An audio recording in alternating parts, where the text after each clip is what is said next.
दोगे, यानी बेईमानी करना शुरू कर दोगे।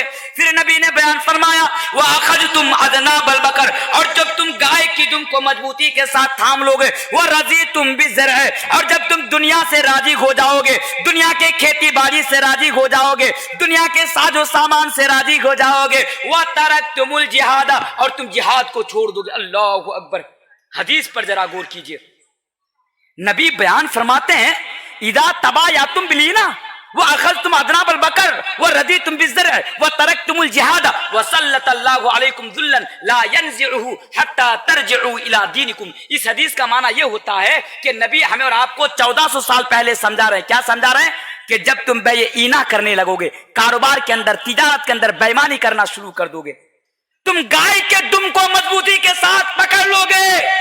और दूसरी बात ये बयान फरमाया कि तुम दुनिया के साजो सामान से राजी हो जाओगे, दुनिया की नियामत से राजी हो जाओगे, पैसों से, दौलत से राजी हो जाओगे, वह तरकतुमुल जिहादा, और तुम जिहाद को छोड़ दोगे। एक सवाल, क्योंकि मेरी समझाना भी मेरी जिम्मेदारी है, जिहाद किसे कहते हैं? एक आदमी मुझे बताए, हाथ खड़ा करके बताइए, जिहाद कहते किसे हैं? नबी ने बयान फरमाया कि जब तुम जिहाद को छोड़ दोगे, तरकतुमुल जिहादा, तुम जिहाद को छोड़ दोगे। जिहाद किसे कहते हैं? आप मुसलमान है ना, दाढ़ी पक गई, बाल पक गया आपका, जिहाद किसे कहते हैं आप नहीं जानते? जिहाद किसे कहते हैं? गलत बोले आप। जिहाद का मतलब लड़ाई करना नहीं होता है। आज हमारे नॉन मुस्लिम भाई क्या समझते हैं? मुसलमानों को जिहादी बोलते हैं कि नहीं बोलते? भाई बोलते ना मुसलमानों को जिहादी। जा रहा हूं, वही कौन है? ए जिहादी जा रहा है, मुल्ला जा रहा है, जिहादी है। तो नबी ने बयान फरमाया वो तरकतुमुल जिहादा, तो जिहाद का माना सिर्फ लड़ाई करना नहीं होता है, जिहाद का माना है कोशिश करना। क्या करना? दीन इस्लाम के लिए कुर्बानी देना, गुनाहों से रोकना भी जिहाद है।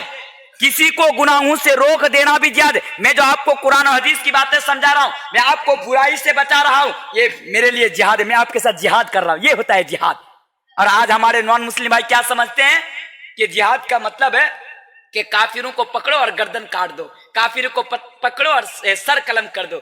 और इसी चीज को लेकर एक मुझे बात याद आ गई। हमारे हिंदुस्तान का एक मुसलमान है, खुद को मुसलमान कहता है, उसका नाम है वसीम रिजवी। नाम सुने वसीम रिजवी का? नाम सुने होंगे।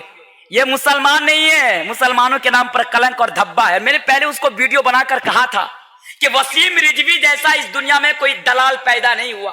वसीम रिजवी हमारे हिंदुस्तान का सबसे बड़ा दलाल है। जानते वसीम रिजवी ने क्या किया?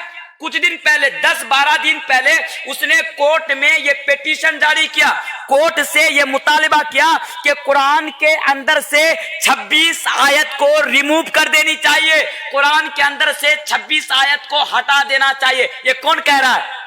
वसीम रिजवी कह रहा है, ये दलाल कह रहा है। अपने बाप को खुश करने के लिए, अपने आकाओं को खुश करने के लिए, अपने दादा और नानाओं को खुश करने के लिए वसीम रिजवी एक मुसलमान होकर कुरान के ऊपर उंगली उठाते हुए ये कहता है कि मैं कोर्ट से मुतालबा करता हूं कि वो कुरान के अंदर से 26 आयतें हटा दे और कुरान के अंदर से 26 आयतों को रिमूव कर दिया जाए।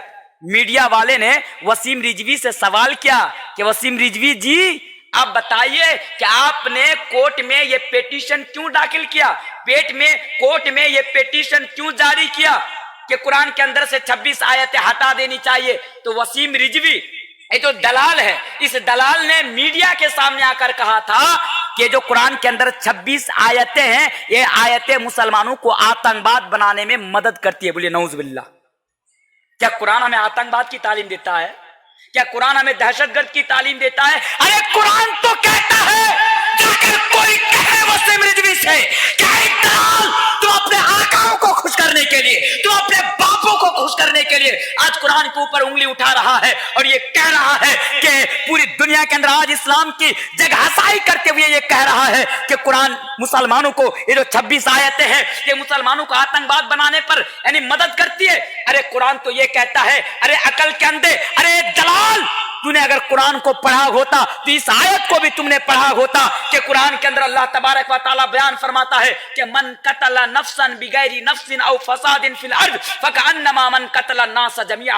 आपके आसपास रहने वाले नॉन मुस्लिम भाइयों को बता दीजिएगा, कुरान कहता है मन कतला नफ्सन बिगैरी नफ्सिन औ फसादिन फिल अर्द फकअन्नमा मन कतला नास जमीआ।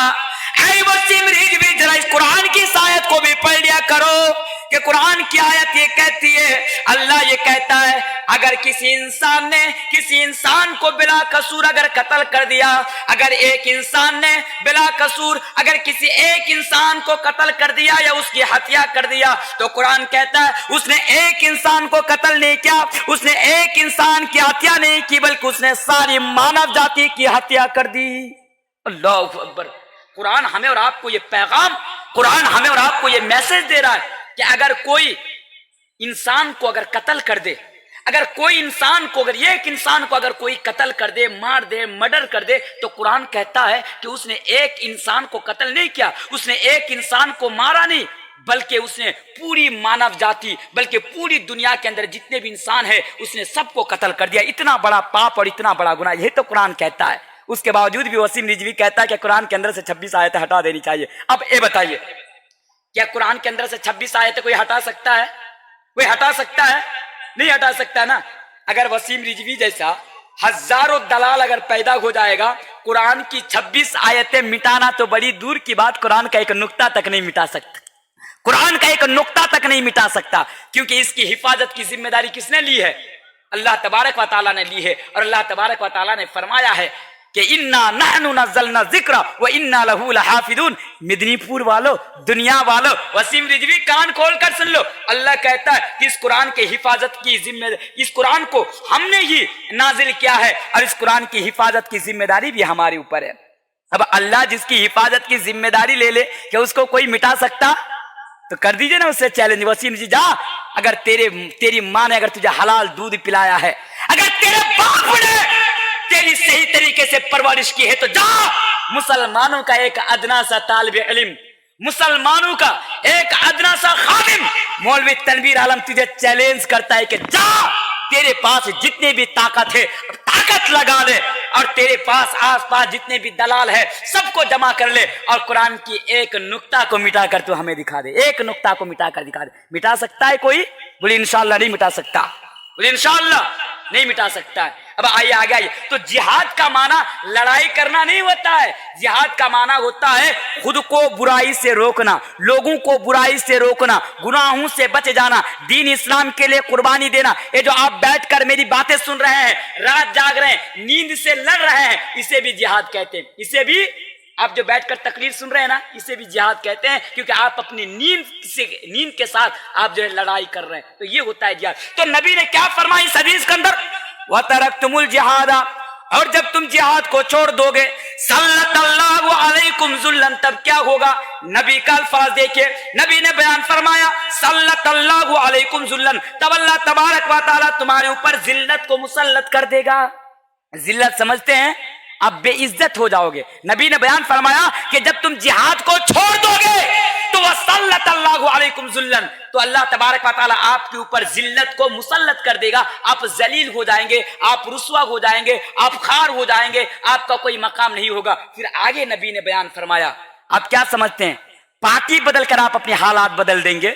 آج مسلمانوں کی مینٹیلیٹی کیا ہے، مسلمانوں کی سوچ کیا ہے؟ جناب ان کی سرکار ہے، ان کی سرکار لاؤں گا تو حالات بدل جائے گی، آج ان کی سرکار ہے، ان کی سرکار آئے گی تو حالات بدل جائے گی۔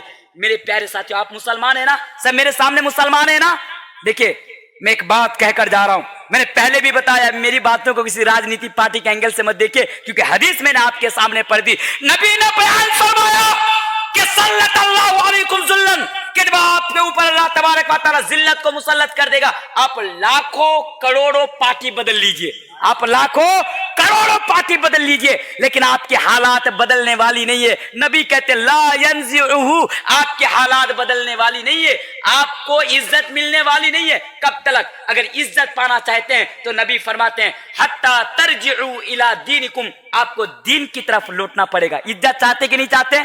عزت چاہتے ہیں نا، تو آپ کو دین کی طرف پلٹ کر آنا پڑے گا، قرآن اور حدیث کی طرف پلٹ کر آنا ہوگا، آپ کو ورجینل میں حقیقت معنوں میں مسلمان بننا پڑے گا۔ اللہ کے نبی کہتے ہیں کہ حتی ترجعوا الی دینکم، جب تک آپ دین کے اوپر نہیں آئیں گے، قرآن اور حدیث کے اوپر اپنی زندگی نہیں گزاریں گے، تب تک آپ کو عزت ملنے والی نہیں ہے۔ تو کلیئر ہو گیا۔ آئیے اور میں آپ کے سامنے آگے اور ایک آیت پڑھ دیتا ہوں۔ اے لوگوں، اللہ تبارک و تعالیٰ بیان فرماتا ہے वमा असाबकुम मिन मुसीबतिन फबिमा कसबत अयदीकुम व याफू अन कसीर। है लोगों, जब तुम्हारे ऊपर किसी किस्म की परेशानी आए, जब तुम्हारे ऊपर किसी किस्म की तकलीफ आए, जब तुम्हारे ऊपर किसी किस्म की आफतें आए, तो ये समझ लेना कि तुम्हारे कर्मों के सबब, ये तुम्हारे गुनाहों के सबब और ये तुम्हारे मासियत के सबब आ रही है। अब अल्लाह कुरान के अंदर कहता है कि तुम्हारे ऊपर अगर कोई परेशानी आए, तुम्हारे ऊपर अगर कोई तकलीफ आए, तुम्हारे ऊपर अगर कोई मुसीबत आए, तो ये समझ लेना कि ये तुम्हारे गुनाहों के सबब आ रही है, ये तुम्हारी माशियतों के सबब आ रही है। मैं बहुत जल्दबाजी में मैं आपके सामने अपनी तकरीर रख रहा हूं, अपनी बात रख रहा हूं, क्योंकि मेरे बाद भी एक मुकर्रिर को आना है। आप लोगों का जो प्रधान मुकर्रिर है मौलाना मुनीरुद्दीन साहब, जो मालदा से तशरीफ लाए हैं बंगला जबान में, वो आएंगे। शायद आप लोगों को मेरी बात समझने में परेशानी हो रही है, शायद मुझे ऐसा लग रहा है। अच्छा, नहीं लग रहा है? अच्छा, तो नबी, तो अल्लाह तबारक व तआला फरमाता है कि जब आपके ऊपर कोई परेशानी आए, कोई तकलीफ आए, कोई मुसीबत आए, तो आप ये समझ लेना कि आपके गुनाहों के सबब, आपके माशियत के सबब और अल्लाह और अल्लाह के रसूल के नाफरमानी के सबब आपके ऊपर मुसीबतें आ रही है। तो आप लोग इज्जत पाना चाहते कि नहीं पाना चाहते? बोलिए, इज्जत पाना चाहते कि नहीं चाहते हैं? अगर आप इज्जत पाना चाहते हैं तो आपको दीन के ऊपर आना पड़ेगा, मोमिन बनना पड़ेगा, हकीकत मानों में मुसलमान बनना पड़ेगा, क्योंकि अल्लाह तबारक व तआला ने इज्जत को मोमिनों के साथ खास कर दिया और जोड़ दिया। और अल्लाह तबारक व तआला ने कुरान करीम के अंदर इरशाद बयान फरमाया, वलिल्लाहिल इज्जतु वली रसूलिही वलिल मोमिनीन।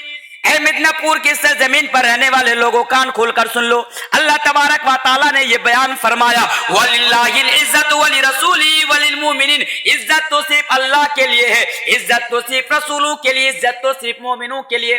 और आगे बढ़िए, अल्लाह तबारक व तआला कुरान करीम के अंदर इरशाद फरमाता है, अल्लाह तबारक व तआला कुरान करीम के अंदर बयान फरमाता है, या अय्युहल्लज़ीना आमनू इन तंसुरुल्लाह यंसुरुकुम व युसब्बित अक़दामकुम। ऐ लोगों, अल्लाह ने ऐलान कर दिया, अल्लाह ने ये बयान फरमाया, या अय्युहल्लज़ीना आमनू, ऐ लोगों जो अल्लाह पर और अल्लाह के रसूल पर ईमान रखते हो, ओ लोगों जो अल्लाह पर और नबी के ऊपर ईमान रखते हो, ओ लोगों जो कयामत के दिन पर ईमान रखते हो, ओ लोगों जो अच्छी और बुरी तकदीर के ऊपर ईमान रखते हो, अल्लाह फरमाता है, इन तंसुरुल्लाह यंसुरुकुम व युसब्बित अक़दामकुम। अल्लाह कहता है, अगर तुम लोग मेरी मदद करोगे तो मैं तुम्हारी मदद करूंगा। आयत पर जरा गौर कीजिए, अल्लाह कहता है कुरान में, या अय्युहल्लज़ीना आमनू इन तंसुरुल्लाह यंसुरुकुम व युसब्बित अक़दामकुम। लोगों, मोमिनो, अगर तुम लोग मेरी मदद करोगे तो मैं तुम्हारी मदद करूंगा। अब बताइए, क्या अल्लाह की हम लोग मदद कर सकते हैं? अल्लाह की मदद कर सकते हैं? अल्लाह तो पावरफुल है ना, अल्लाह तो सबसे ज्यादा ताकतवर है ना, अल्लाह तो रब्बे कायनात है, अल्लाह तबारक व तआला ने पूरी दुनिया का पालनहार है, पूरी दुनिया का करता है, उसने पूरी दुनिया का बनाने वाला है। फिर अल्लाह तबारक व तआला इस आयत करीमा के अंदर कहता है, मेदिनीपुर वालों, अगर तुम लोग मेरी मदद करोगे तो मैं तुम्हारी मदद करूंगा। तो ये बात स्पष्ट है, ये बात वाज़ेह है कि अगर आप लोग अल्लाह की मदद नहीं करेंगे तो अल्लाह आपकी मदद नहीं करेगी। जैसे आज अल्लाह की मदद आ रही है, लोग कहते हैं यार ये ईवीएम की गड़बड़ी है, ईवीएम की गड़बड़ी। भाई ये ईवीएम की गड़बड़ी नहीं, आपके ईमान की गड़बड़ी है, ये आपके ईमान की गड़बड़ी है। अल्लाह कहता है कि जब तक तुम मेरी मदद नहीं करोगे मैं तुम्हारी मदद नहीं करूंगा। तुमको आतंकवाद के नाम पर मारा जाएगा, जहां देखेगा तुमको वहीं पे तुमको मारा जाएगा, लेकिन मेरी तरफ से कोई मदद तुम्हारे पास आएगी नहीं, मेरी तरफ से कोई मदद तुम्हारे पास नहीं आएगी, मदद नहीं आएगी। तो फिर हमें क्या करना पड़ेगा? अल्लाह की मदद करना पड़ेगा। अब अल्लाह की मदद कैसे करें?